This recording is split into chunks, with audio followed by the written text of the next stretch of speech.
सुबह की पहली किरण के साथ जब मोहन अपने खेत पहुंचा तो उसकी आंखें फटी की फटी रह गईं। जहां कल तक धूल उड़ती थी, आज वहां घुटनों तक ऊंची हरी भरी फसल लहलहा रही थी।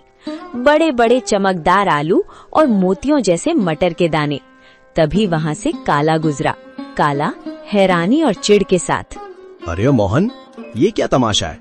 कल शाम तक तो यहाँ मिट्टी उड़ रही थी और आज एक ही रात में इतनी बड़ी फसल। कौन सा गड़ा हुआ खजाना हाथ लग गया है तेरे?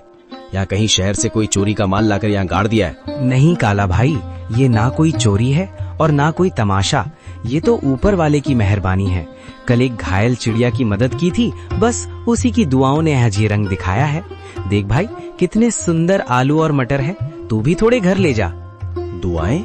चिड़िया मुझे बेवकूफ समझता है। ये जरूर कोई काला जादू है। जोर से, मुझे तेरे खैरात की जरूरत नहीं है मोहन। याद रख, जो रातों रात उगता है वो रातों रात ढल भी जाता है। काला के मन में शांति नहीं थी। वो जानना चाहता था कि मोहन को ये सब मिला कैसे। वो बिल्ली के कदमों से मोहन के टूटे हुए घर के पीछे पहुंचा और खिड़की से कान लगाकर सुनने लगा। अंदर मोहन, बिमला और माँ बातें कर रही हैं। मोहन, मुझे अब भी यकीन नहीं होता। वो सुनहरी परी सच में हमारे लिए फरिश्ता बनकर आई थी।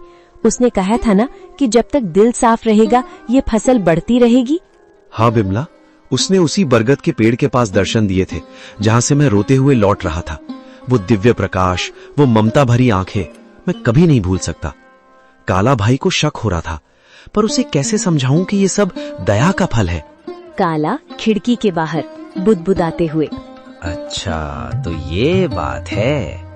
बरगद का पेड़, परी और सुनहरी पोटली। अगर उस भीख मंगे मोहन को परी मिल सकती है तो मैं तो उससे कहीं ज्यादा चालाक हूँ। मैं भी कल उसी पेड़ के पास जाऊंगा और उस परी से सब कुछ छीन लूंगा।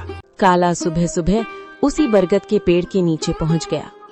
उसने एक जाल बिछाया और एक चिड़िया के आने का इंतजार करने लगा।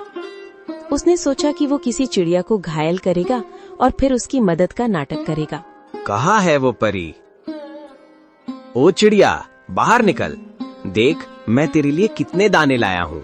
बस एक बार मेरे सामने आ जा और मुझे वो मखमली पोटली दे दे। मुझे आलू मटर नहीं, मुझे सोना चाहिए, चांदी चाहिए। मैं उस मोहन से बड़ा आदमी बनना चाहता हूँ। काला घंटों चिल्लाता रहा।